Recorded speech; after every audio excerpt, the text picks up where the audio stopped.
어느 날 어느 나라의 한 임금이 신하들을 데리고 사냥을 나갔습니다. 사냥을 나갔는데 어떠한 목동을 만나게 되었습니다. 그 목동은 준수하고 잘생긴 청년이었습니다. 왕은 단번에 그가 신실할 뿐만 아니라 지혜로운 자로구나 하는 사실을 알게 되었습니다. 왕은 그 목동을 왕궁으로 데리고 와서 여러 가지 일을 시켜보았습니다. 생각했던 대로 그는 모든 일에 충성스럽고 지혜 있게 일 처리를 잘 했습니다. 왕은 그를 크게 신임하게 되었고 그를 왕궁의 재산 관리자로 세웠습니다. 왕궁의 모든 재산을 그가 도맡아 관리하게 되었던 것입니다. 다른 신하들이 그를 질투하기 시작했습니다. 어디서 웬 촌목동이 들어와 자기들을 제치고 왕의 신임을 독차지하고 있으니 이게 웬 말이냐 하면서 어떻게 하면 이 목동을 쫓아낼까 궁리하였습니다. 신하들은 그에게 허물을 찾기 위해서 그를 유심히 관찰하기 시작했습니다. 무엇이 그에게 허물이 있는가 찾으려고 하고 또 찾으려고 했지만 찾을 수가 없었습니다. 그는 너무나도 매사에 신중하였고 충성스러운 사람이었기 때문이었습니다. 그러나 드디어 신하들은 그에게 한 가지 이상한 행동을 찾아냈습니다. 그것은 그가 가끔씩 왕궁 꼭대기에 있는 창고에 몰래 들어갔다가 한참 만에 돌아오곤 하는 것이었습니다. 더욱 의심스러운 것은 그 창고의 열쇠를 자기만 간직하였고 그 부근에 어떠한 신하도 접근하지 못하게 하였습니다. 신하들은 이제 됐다. 그리고 쾌재를 불렀습니다. 그가 왕의 재물을 빼돌려 그 비밀 창고에 보관하는 것이 틀림이 없다라고 생각했습니다. 그들은 왕에게 달려가 그 신하를 고발했습니다. 왕은 그들의 말을 듣고 엄히 조사하라 이렇게 명령하였습니다. 신하들은 왕의 허락을 받아 왕궁 꼭대기에 있는 비밀 창고의 문을 열고 그 속을 샅샅이 뒤졌습니다. 그런데 금은 보화가 가득 숨겨져 있을 것이라고 그들은 기대하였지만 그것과 달리 아무것도 찾아내지 못했습니다. 한쪽 구석에는 다 낡아빠진 조끼 한 벌과 너덜너덜한 장화 한 켤레가 놓여 있었을 뿐이었습니다. 왕은 신하들의 보고를 받고서 그 목동 신하를 불렀습니다. 그대가 창고에 보관하고 있는 그 보잘것없는 것들이 무엇인고 왜 그것을 보물처럼 감추어 두었느냐라고 물었습니다. 그러자 목동은 왕에게 이렇게 이야기했습니다. 폐하, 제가 폐하의 부르심을 받았을 때 제가 가진 것이라고는 그 두 가지밖에 없었습니다. 저도 사람인지라 때로는 폐하의 은혜를 잊어버리고 제 마음이 높아지려고 할 때마다 저는 그곳에 가서 저의 옛 모습을 생각하며 폐하의 은혜를 다시금 생각하였습니다 라고 말하였습니다. 그 말을 들은 왕은 무척 기뻤습니다. 그 낡아빠진 조끼 한 벌과 너덜너덜한 장화 한 켤레를 오래도록 보존하라고 명령하였습니다. 우리는 예수 그리스도께 부름받기 전 어떠한 신분이었을까요? 어떠한 모습으로 살았습니까? 출중한 외모와 화려한 이력을 가지고 있었던 사람들입니까? 누가 봐도 인정할 수밖에 없는 능력을 가지고 있었던 사람들입니까? 아니면 낡아빠진 조끼 한 벌과 그 너덜너덜한 장화 한 켤레처럼 더럽고 보잘것없는 죄인으로 살았습니까? 죄로 어두움의 절벽 아래서 두려움에 떨고 있는 우리를 그리스도께서 찾아오셔서 우리를 부르셔서 빛의 자녀로 삼아 주셨습니다. 우리가 빛의 자녀가 된 것은 하나님의 전적인 은혜 때문입니다. 허물과 죄로 죽은 우리가 하나님의 은혜로 하나님의 자녀가 되었다면 공통적으로 모두 같은 자세를 취하여야 되는데 그것이 바로 겸손입니다. 우리는 매주 사부 예배 시에 청지기의 삶이 어떤 것인지를 함께 말씀을 통해 나누고 있습니다. 청지기는 지혜로운 자와 어리석은 자가 있다고 말씀드렸습니다. 지혜로운 청지기는 어떤 사람일까요? 고대 유대에서는 학교에서 1학년을 현자라고 불렀고 2학년은 철학자라고 일컬어졌고 최종 학력인 3학년이 되어서야 학생이라고 일컬음을 받았다고 합니다. 학생은 배우는 자입니다. 배우는 사람이야말로 지혜롭고 겸손한 청지기입니다. 반면에 배우지 않고 자기 고집대로 하려는 청지기는 어리석은 청지기입니다. 여러분들은 지혜로운 청지기로 살아가고 계십니까? 어리석은 청지기로 살아가고 있습니까? 청지기는 주인을 대신하여 집안의 노예와 집안의 실제적인 일을 관리하는 사람이라고 말씀드렸습니다. 청지기는 3가지 일에 충실하여 책무를 감당하는 자입니다. 첫째는 주인을 기쁘게 하는 자가 지혜로운 청지기라 말씀드렸습니다. 청지기는 주인을 위해 일하는 사람이지 다른 누군가를 위해 일하는 사람이 아닙니다. 둘째는 다른 종들의 유익을 위해서 일하는 청지기가 지혜로운 청지기입니다. 주인의 소유인 종들을 관리하는 책임자, 그 사람이 청지기입니다.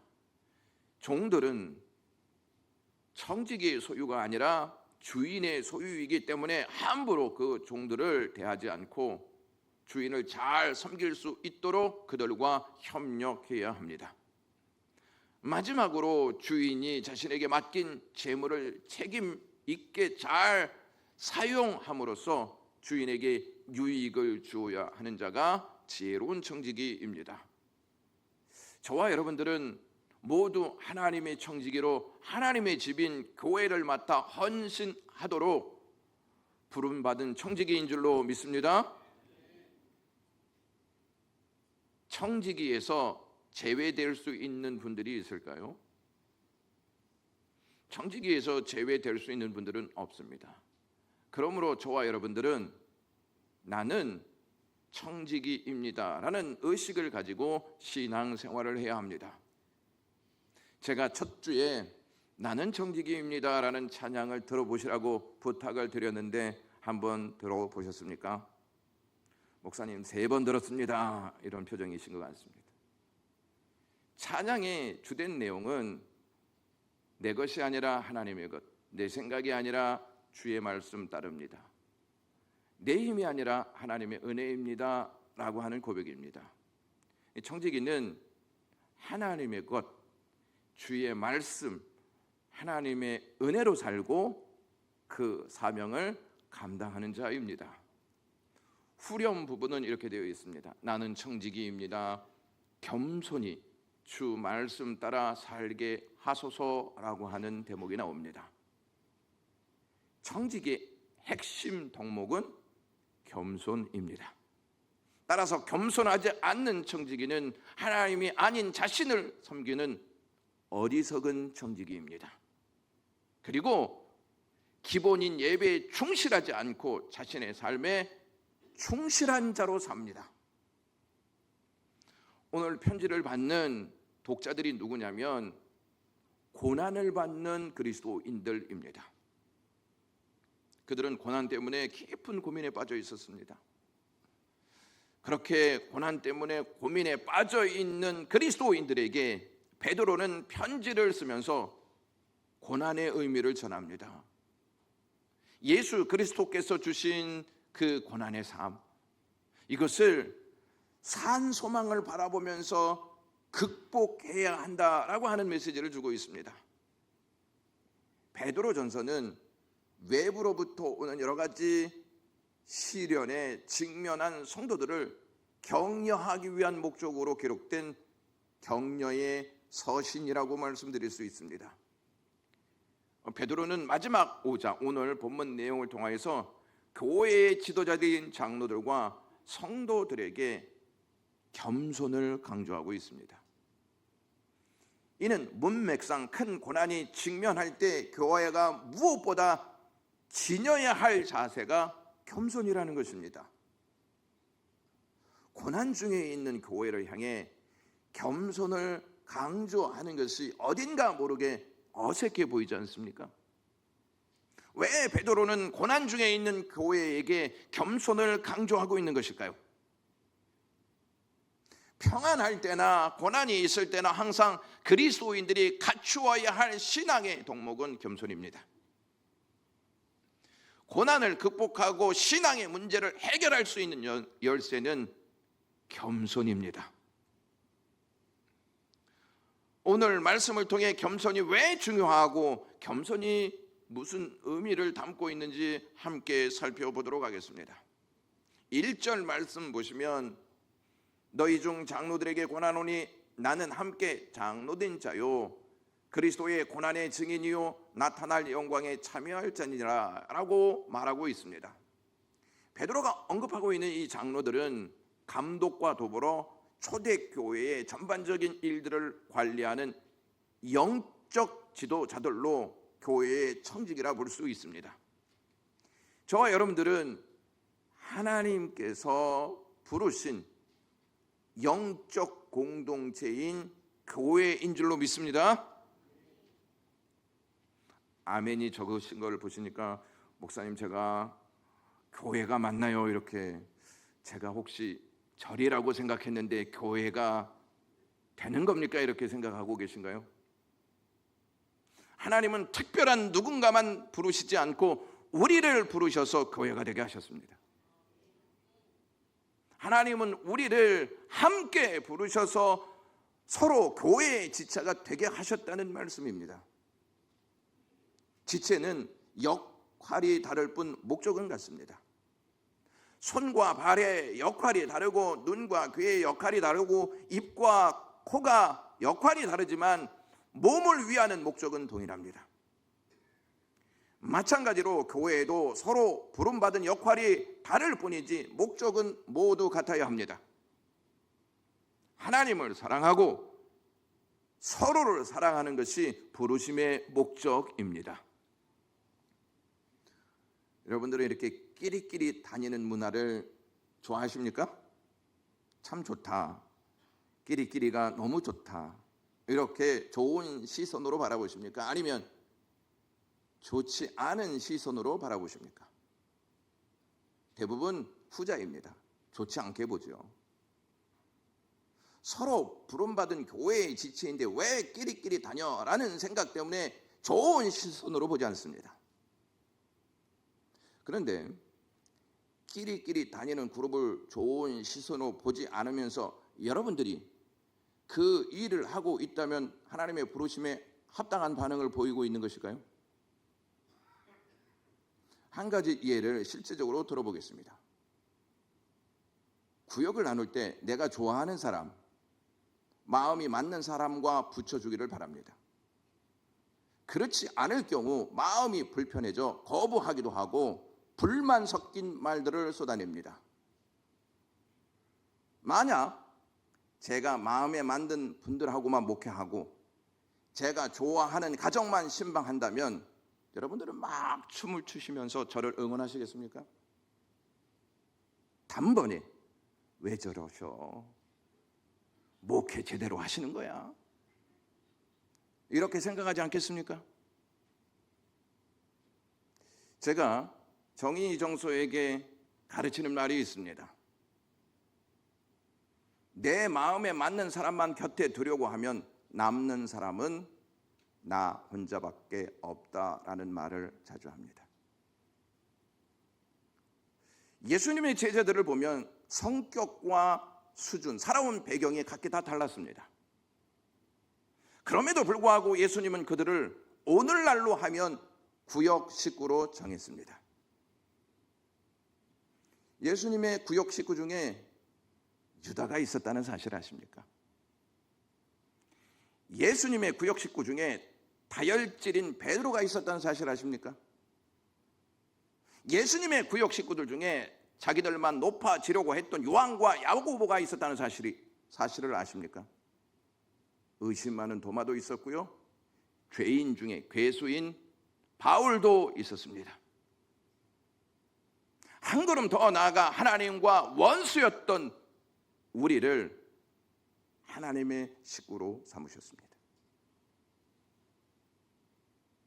우리는 우리 자신이 누구인지 알지 못하면 하나님의 것을 거부하고 내 것을 위해 살고 주님의 말씀이 아닌 내 생각대로 결정하고 하나님의 은혜가 아닌 내 힘으로 살려고 합니다.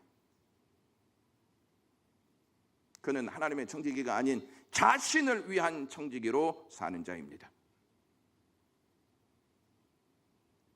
베드로는 청지기인 장로들에게 그리스도의 고난의 증인이라고 말합니다.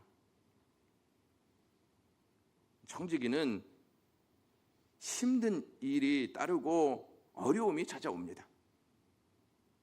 이것을 감안하지 않고 청지기의 역할을 감당한다는 것은 수고의 노력 없이 거두려는 농부와 똑같습니다.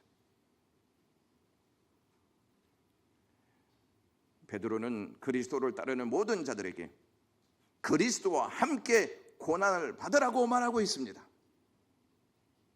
당시 핍박과 환난으로 인해 어려운 시간을 보내고 있었던 교회의 성도들에게 베드로는 다시 한번 정체성을 강조하는 말을 합니다.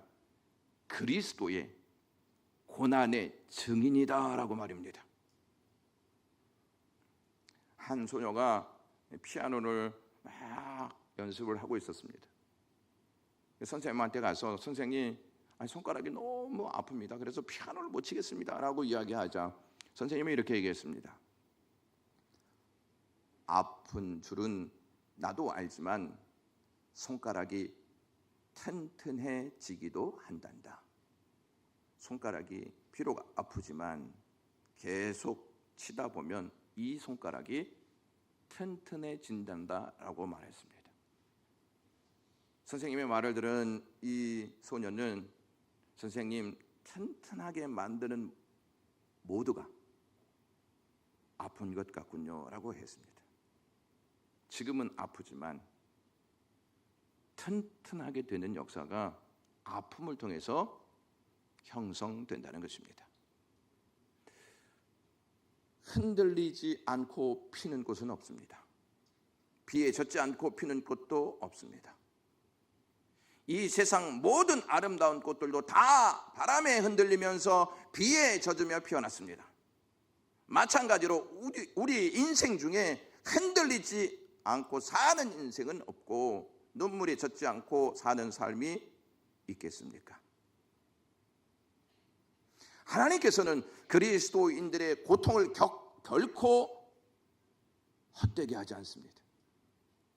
성장과 성숙의 밑거름으로 삼습니다. 베드로는 장로들에게 그리스도의 고난의 증인이라는 말을 하고 마침표를 딱 찍는 것이 아니고 나타날 영광에 참여할 자라고 말한 다음에 마침표를 찍습니다. 그러니까 우리 인생은 고난으로 끝나는 인생이 아니라 장차 있을 영광에 참여할 자로 마침표를 찍는다는 것입니다. 이 얼마나 큰 은혜입니까? 우리는 영광에 참여할 자로 보장받은 하나님의 백성들인 줄로 믿습니다.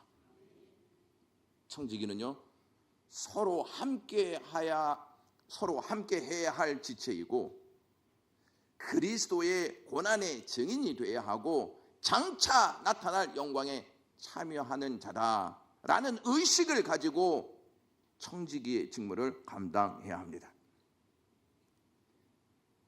베드로는 교회 장로들이 가져야 할 자세가 무엇인지 알려준 다음에 5절부터는 젊은 청지기들에게 가져야 할 자세가 무엇인지를 이렇게 말합니다. 다 같이 읽겠습니다. 시작. 젊은 자들아, 이와 같이 장로들에게 순종하고 다 서로 겸손으로 허리를 동이라. 하나님은 교만한 자를 대적하시되 겸손한 자들에게는 은혜를 주시느니라. 아멘. 베드로는 그 젊은 청지기들에게 장로들에게 순종하고 서로 겸손으로 허리를 동이라고 부탁합니다. 베드로는 젊은 자들에게 교회 안에서 질서에 따라 순종해야 한다고 권면하고 있습니다. 오늘날 순종이라고 하는 말은 인기가 별로 없습니다. 순종이라는 말을 하면 참 고리타분하다 이렇게 인식하게 되어 있습니다. 순종하면 지배받는 것 같아 자존심이 상하게 되는 말로 들립니다. 같이 부름을 받은 사람들끼리 순종의 관계가 아닌 것 같다 이렇게 생각하는 분들도 있을 것 같습니다. 그러나 베드로는 교회에는 질서에 따라 하나님의 말씀에 순종해야 함을 가르치고 있습니다. 지금 초대교회의 상황은 긴장과 고난의 연속으로 삶의 어려움이 따르고 있었던 시기였습니다. 그러한 상황에서 베드로가 질서에 따라 순종하라 이렇게 말하는 것이 우리의 마음을 좀 무겁게 하고 있다 하는 것을 알게 됩니다. 교회가 고난의 상황에서 무엇보다 중요한 것이 있는데 그것이 순종입니다. 그런데 순종과 분리되지 않는 것이 있는데 그것이 바로 겸손입니다. 겸손과 순종은 항상 함께합니다. 순종하는 자는 겸손한 자이고 겸손한 자는 순종합니다. 순종은 자기 고집을 꺾어야 할 수 있고 겸손은 교만을 꺾어야 할 수 있는 것입니다. 하나님께서 들어오시는 문이 있습니다. 우리가 문을 열고 들어오지 않습니까? 그러면 주님께서 저절로 우리가 열고 들어온 문을 통해서 들어오시는 것이 아니고 하나님이 들어오시는 문은 화려한 문도 아니고 크고 웅장한 문도 아닙니다. 하나님은 작고 초라할지라도 겸손의 문을 통해 들어오십니다. 아멘이십니까? 사탄이 가장 애용하는 문이 있습니다. 그 문은 다름 아닌 교만의 문입니다. 베드로는 젊은 이들에게 겸손을 당부하면서 허리를 동이라 이렇게 권면합니다. 허리를 동이라는 말은 신약 성경 중 이곳에만 유일하게 쓰인 단어입니다. 고전 헬라어 문헌에서도 드물게 쓰인 단어가 이 단어입니다. 원래 이 단어는 노예들이 일할 때 소매 없는 조끼를 입었는데 그것을 깨끗이 유지하기 위해 그 위에 앞치마 같은 것을 두르는 것을 지칭합니다. 즉 이 단어는 이 일을 하기 위해 작업복을 입는다 하는 정도의 의미로 해석할 수 있습니다. 그러니까 이 단어는 베드로가 예수님이 수건을 이렇게 앞에 두르시고 제자들의 발을 씻겨 주셨을 때, 무릎을 꿇고 씻겨 주셨을 때 그 그림을 연상하면서 이 단어를 사용한 것 같습니다. 겸손으로 허리를 동이는 일은 특정한 사람만이 하는 게 아닙니다. 베드로는 다 서로 겸손으로 허리를 동이라고 말하고 있습니다. 젊은 사람들만 다 서로 겸손으로 허리를 동이라고 말하지 않고 늙은 장로들도 나이 많은 장로들도 다 서로 겸손으로 허리를 동이라고 말하고 있습니다. 겸손으로 허리를 동이지 않으면 섬길 수 없습니다. 6절 말씀을 다 같이 읽도록 하겠습니다. 시작. 그러므로 하나님의 능하신 손 아래서 겸손하라. 때가 되면 너희를 높이시리라. 아멘. 여기에서 하나님의 능하신 손 아래서라는 구절이 나오는데 무슨 의미가 있는 것일까요? 여기서 손이라고 하는 부분을 한번 생각해 보면 성경 속에 표현된 손은 추상적으로 소유, 권리, 권위, 능력, 주권 등의 의미가 있음을 알 수 있습니다. 이러한 의미 속에서 생각해 볼 때 하나님의 능하신 손 아래서는 하나님의 전능하신 능력 혹은 통치 아래서라고 하는 의미를 가진다고 볼 수 있습니다. 고난이 있을 때 너희들은 하나님의 통치 아래서 하나님의 통치를 받으라는 말입니다. 고난이 있는데 고난의 통치를 받지 말고 하나님의 통치를 받으라는 것입니다. 베드로가 이 내용을 전하는 시기는 당시 모든 나라가 로마의 제국 아래서 통치를 받고 있었습니다. 따라서 당시는 로마 제국의 가치관이 최고였습니다. 그 가치관을 가지고 살아야 순탄하게 살 수 있었습니다. 그런 시대에 베드로는 로마의 제국의 가치관이 아닌 하나님의 통치 아래서 겸손으로 살라고 말하고 있습니다. 여러분, 우리가 세상 가치관으로 살지 않으면 힘듭니다. 그리스도인들은 세상 가치관과 세상 원리로 사는 존재가 아니고 하나님의 말씀의 통치를 받으며 사는 존재입니다. 하나님의 말씀이 최고의 가치인 것입니다.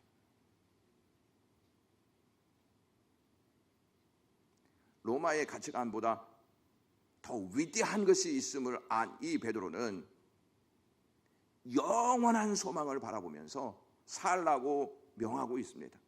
우리에게는 산 소망이 있다. 고난이 있지만 우리에게는 산 소망이 있다.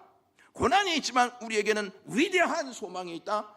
고난이 있지만 잠시의 소망이 아닌 영원한 소망이 있음을 알려주면서 이것을 바라보라고 권하고 있습니다. 하나님의 백성들은요, 반드시 하나님의 통치 아래서 삽니다.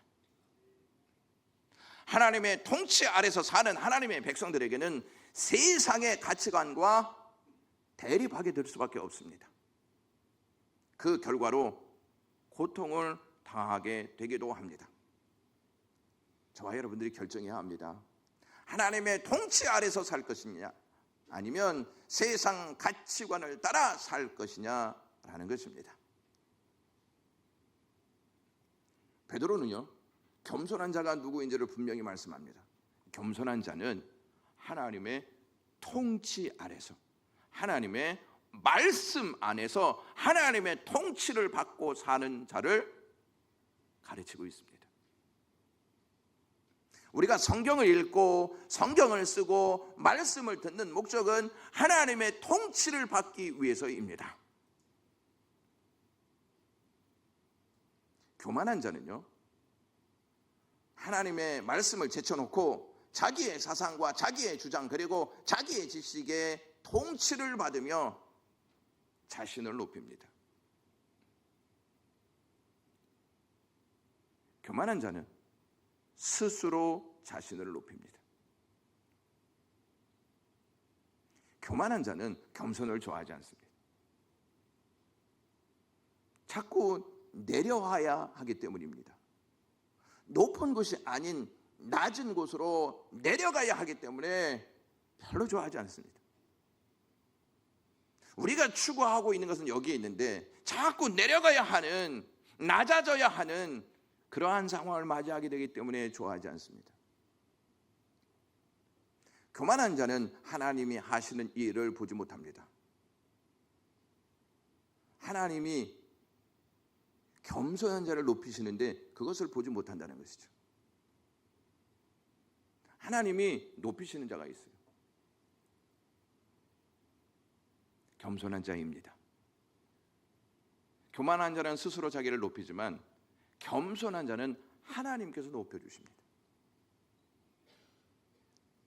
교만한 자는요, 때를 기다리지 않습니다. 성급하게 자신을 높이려고 합니다. 그러나 겸손한 자는 하나님이 높여주시는 때를 기다립니다. 베드로가 언급한 때는 하나님의 주권 하에서 하나님이 정해 놓으신 그 결정적인 때를 의미합니다. 하나님은 하나님 때에 나를 높이실 거예요. 하나님은 하나님의 때에 열매를 맺게 하실 거예요. 하나님은 하나님 때에 하나님의 은혜를 주시지. 이렇게 믿고 의지하는 자가 겸손한 자입니다. 어느 자리가 최고 높을 것 같습니까? 네? 어느 자리가? 5층이 높을 것 같습니까? 7층이 높을 것 같습니까? 하나님이 높이시는 자리가 최고 높습니다. 왕보다 더 높은 자리는 하나님이 높이시는 자리입니다. 그리고 베드로는 젊은이들에게 7절에 이렇게 고백합니다. 너희 염려를 다 주께 맡겨라. 이는 그가 너희를 돌보심이라. 고난은요, 염려를 몰고 옵니다. 염려는 보이지 않는 것이지만 우리의 마음을 가장 무겁게 만드는 요소입니다. 당시에 그리스도인들은 고난으로 인해 염려가 많았습니다. 지금도 하나님을 믿는 우리 역시 염려가 많습니다. 여러분들은 어떠한 염려를 가지고 사십니까? 염려 없이 사는 사람들이 있을까요? 염려는 크고 작은 통로를 통해서 갑작스럽게 찾아와 우리의 마음을 휘저 놓습니다. 여기에서 염려라고 하는 말이 여러 조각으로 나누다 하는 의미를 지니고 있는 단어입니다. 마음이 여러 부분으로 나누는 것입니다. 상이한 방향들로 분산되는 것을 뜻합니다. 그러니까 여러 가지 생각이 우리의 머리와 우리의 마음을 채울 때 염려가 막 자라나고 염려가 막 활동하는 것입니다. 염려는 전능하신 하나님을 신뢰하는 마음을 흐트러 놓습니다. 질병에 대한 염려, 돈에 대한 염려, 가족에 대한 염려, 사고에 대한 염려, 죽음에 대한 염려, 학업에 대한 염려, 미래에 대한 염려 등 각종 염려가 우리가 죽을 때까지 따라다니면서 우리에게 아픔을 줍니다. 잠언 17장 22절 말씀에 심령의 근심은 뼈를 마르게 하느니라 라고 기록되어 있습니다. 요즘 독감으로 인하여서 많은 분들이 고통을 받고 있습니다. 독감이 유행하기 때문에 무엇을 맞으라고 권장합니까?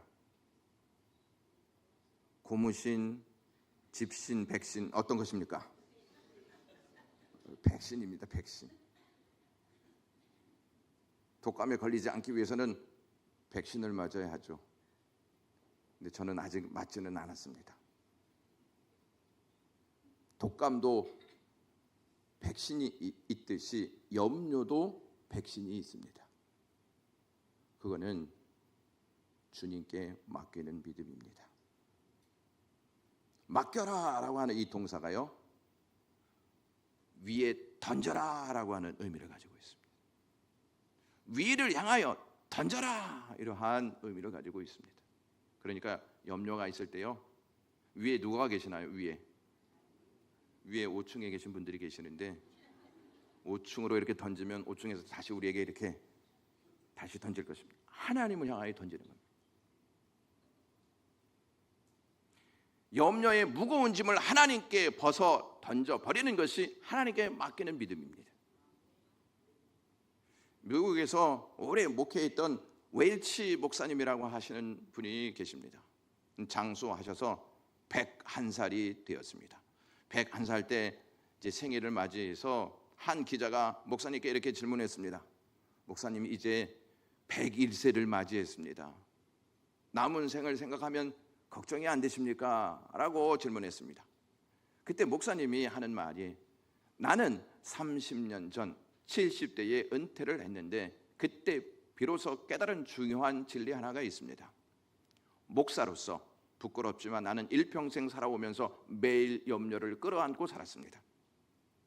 날마다 염려하고 근심하고 살았는데 나중에 은퇴할 때 가만히 보니 내가 평생 끌어안고 씨름한 것 중에 실제로 일이 터진 것은 거의 없었습니다 라고 했습니다. 우리가 우리의 염려를 주께 맡기면 주님께서 우리를 돌보십니다. 겸손한 자는 염려를 끌어안고 사는 자가 아니고 염려를 하나님께 맡기며 삽니다. 왠지 아십니까? 염려보다 하나님을 더 신뢰하기 때문입니다. 참된 교회는 직분자가 몇 명이요? 라고 하는 질문에 우리는 직분자가 많습니다. 이러한 교회가 참된 교회가 아니라 겸손한 자가 얼마인지를 보면 알 수 있습니다. 참된 교회는 겸손한 자가 많은 교회입니다.